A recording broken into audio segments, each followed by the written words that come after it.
जय हिंद दोस्तों, मैं आशीष सर एक बार फिर से आपके सामने आया हूं। दोस्तों काफ़ी दिनों से मैंने वीडियो नहीं बनाया था क्योंकि अभी बच्चे रिलैक्स हो रहे थे और कोचिंग में भी बच्चे बड़ा ही आराम के मूड में थे। तो अब फिर से एक नए अंदाज में आप लोगों के सामने मैं उपस्थित हुआ हूं और एक नोटिफिकेशन अभी कुछ दिनों के पहले आया था सीटेट एग्ज़ाम का, जिसका फॉर्म अभी भरा जा रहा है।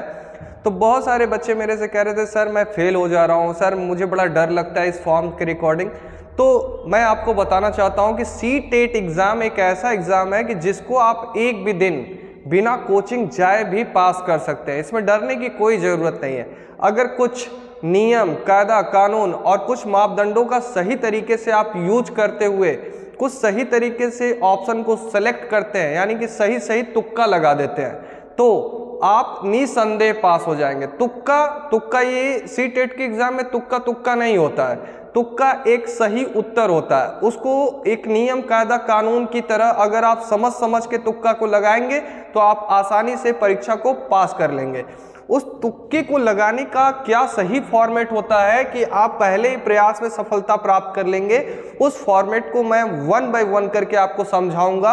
अगर ये 7 से 8 मिनट आपने मेरे द्वारा बताए गए फॉर्मेट को सही तरीके से सीख लिया, हर एक विद्यार्थी, लाखों करोड़ों विद्यार्थी, जितने भी विद्यार्थी इस वीडियो को देखें, अगर मेरे वीडियो को ध्यानपूर्वक समझ करके आप पेपर दे रहे हैं तो निसंदेह आप पास होंगे। इसकी पूरी गारंटी मैं दे रहा हूं। और देखिए, इस पेपर की सत्यता को मैं आपको बताने जा रहा हूं 1 बाय 1 करके। ध्यानपूर्वक देखिएगा और एक प्रैक्टिस सेट सॉल्व करके, मेरे द्वारा बताए गए नियम के आधार पे एक प्रैक्टिस सेट सॉल्व करके आप इस बात को जज कर लीजिएगा, क्या मैंने जो आपको तरीका बताया वो काम कर रहा है या नहीं कर रहा है। आइए दिखाता हूं इस पेपर की सच्चाई।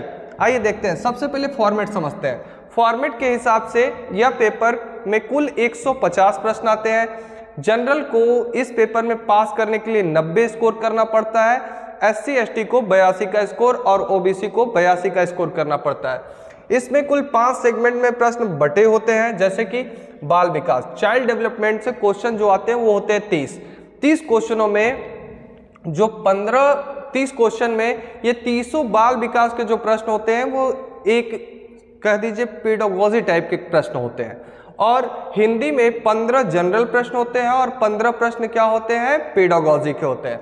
उसी तरह से गणित में 15 जनरल प्रश्न होते हैं और 15 पेडागोजी के होते हैं। उसी तरह से पर्यावरण में 15 सिलेबस से क्वेश्चन होते हैं, 15 पेडागोजी के होते हैं। और संस्कृत में कहा जाए तो 15 सिलेबस से होते हैं और 15 पेडागोजी, यानी 15 पेडागोजी, 15 पेडागोजी, 15 पेडागोजी, 15 पेडागोजी और बाल विकास के कुल 30 प्रश्नों के पेडागोजी।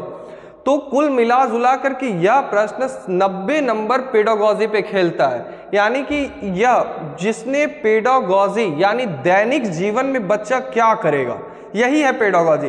कैसे पढ़ा जाए, कैसे पढ़ाया जाए, क्या पढ़ाया जाए, कितने समय तक पढ़ाया जाए कि बच्चा लंबे समय तक चीज़ों को याद रख पाए, वही है पेडागोजी। और जिसने भी इस बात को समझ लिया आज तक कभी भी वो सीटेट के एग्जाम में फेल नहीं हुआ। बहुत सारे लोग सोच रहे होंगे कि क्या ये कह रहे हैं कि कभी फेल नहीं हुआ, मेरा तो निकलता ही नहीं। आप ये समझ नहीं पा रहे हैं कि कैसे पढ़ाया जाए, क्या पढ़ाया जाए। अगर आप खुद को एक टीचर मान करके प्रश्नों के जवाब देते हैं तो निसंदेह आप पास होंगे। देखिए ये नियम, कायदा, कानून क्या होते हैं, अब मैं 1 बाय 1 करके आपको बता रहा हूं। ध्यानपूर्वक से देखिएगा, इसको देखिएगा। कहने का मतलब है कि सीटेट के एग्जाम में तुक्का कैसे लगाए, मतलब नियमबद्ध तरीके से आप प्रश्न को सेलेक्ट कैसे करें और पेपर को पास कैसे करें। देखिएगा ध्यानपूर्वक। सबसे पहला कि सीटेट के एग्जाम में अगर कोई प्रश्न पूछा गया और आप उसके विकल्प को देख रहे हैं, जो सबसे बड़ा विकल्प होगा 99% केस में वही विकल्प सही होता है। 99% केस में सबसे बड़ा विकल्प वाला विकल्प ही सही होता है। इस बात को ध्यान रखिएगा कि मतलब प्रश्न में जो सबसे बड़ा विकल्प होगा वो क्या होगा, सही होगा। दूसरे नंबर पे हम लोग देखेंगे कि सीटेट के एग्जाम में जो छोटे प्रश्न होते हैं वो सबसे खतरनाक प्रश्न होते हैं। लास्ट में नहीं पूछा है आप पढ़ते ही नहीं, लास्ट में हाँ पूछा है आप नहीं मार के कर देते हैं। तो सीटेट के एग्जाम में छोटे प्रश्नों को ध्यानपूर्वक पढ़िएगा, उसके बाद उत्तर दीजिएगा, नहीं तो आपके प्रश्न संभवतः गलत ही होंगे। तीसरी बात है कि पॉजिटिव प्रश्नों के लिए पॉजिटिव विकल्प का चयन करें। जैसे आपसे क्वेश्चन एक पूछ दिया गया पॉजिटिव कि बच्चे को लंबे समय तक कैसे याद रहेगा, तो बच्चे को डांट के पढ़ाए, बच्चे को पीट के पढ़ाए, बच्चे को कठोरता से रटने के लिए कहें, कि बच्चे को श्रव्य दृश्य शिक्षण सामग्रियों के माध्यम से पढ़ाए। तो आप कहेंगे सर चौथा ही सही होगा। ऐसा ही होता है सीटेट का सारा क्वेश्चन। अगर आप ध्यानपूर्वक समझ के करेंगे तो आप निसंदेह सही उत्तर तक पहुंच जाएंगे। पॉजिटिव प्रश्न के लिए पॉजिटिव विकल्प और निगेटिव प्रश्न के लिए निगेटिव विकल्प का चयन करें। बच्चा क्लास में क्यों नहीं सीख पाता है? अगर बच्चे को रटंत प्रणाली से पढ़ाया जाएगा तो नहीं सीख पाएगा, बच्चे को मार पीट करके पढ़ाया जाएगा तो नहीं सीख पाएगा, बच्चे को एक ही ढर्रे पे पढ़ाया जाएगा तो नहीं सीख पाएगा। ये सब निगेटिव चीजें होती हैं। हाँ, तो उत्साहित करेंगे बच्चे को तो भी नहीं सीख पाएगा। ये जो शब्दावलियां ये निगेटिव शब्दावलियां हैं। जब भी ये निगेटिव प्रश्नों के साथ दिखे तो इसको ही सही करना है आपको, ये प्रश्न सही हो जाएंगे। आगे देखते हैं। सीटेट के प्रश्नों को गलत विकल्पों को सबसे पहले निर्धारित करें। जब किसी प्रश्न को आप सॉल्व कर रहे हैं और आपको नहीं आ रहा है, लेकिन हाँ ये लग रहा है कि ये दोनों नहीं हो सकता, बाकी कोई भी हो सकता है, तो सबसे पहले उसे काट दें। आपका आधा काम तो उसी समय हो जाएगा। फिर जो 2 विकल्प बच रहा है उसमें देखिए सबसे बड़ा विकल्प कौन सा है, क्या ये पॉजिटिव प्रश्न के साथ पॉजिटिव विकल्प सही मैच कर रहा है, तो वो सही हो जाएगा। अगर उस प्रश्न से वो विकल्प मैच नहीं कर रहा है तो वो विकल्प गलत होगा, जो उससे मैच कर रहा है वो हो जाएगा सही। तो ये भी बड़ा ही सहायक होता है।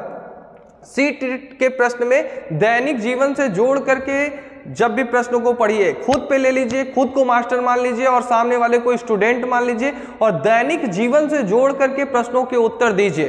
दैनिक जीवन से जोड़ करके अगर प्रश्नों के उत्तर देते हैं तो 99.99% केस में आप सही विकल्प तक पहुंच जाएंगे। और सबसे गूढ़ बात मैं आपको बता रहा हूं कि सीटेट के प्रश्नों को ध्यान पूर्वक अगर जो बच्चा पढ़ता है, ध्यान पूर्वक कहने का मतलब है कि जो गणित होती है, गणित के प्रश्नों को जिन छात्रों ने ध्यान पूर्वक पढ़ लिया, जोड़ घटाना गुणा भाग होता है 30 के 30 क्वेश्चन, अगर आपने ध्यान से बस पढ़ लिया तो 30 नंबर तो वो अपने आप आपको मिल जाएंगे, फ्री के नंबर होते हैं। अगर ध्यानपूर्वक पढ़ के प्रश्नों को सॉल्व करेंगे, इन नियमों का चयन करेंगे, सही तरीके से पालन करेंगे, आप पहले प्रयास में सीटेट परीक्षा को पक्का पास कर जाएंगे, इसकी मैं गारंटी देता हूं।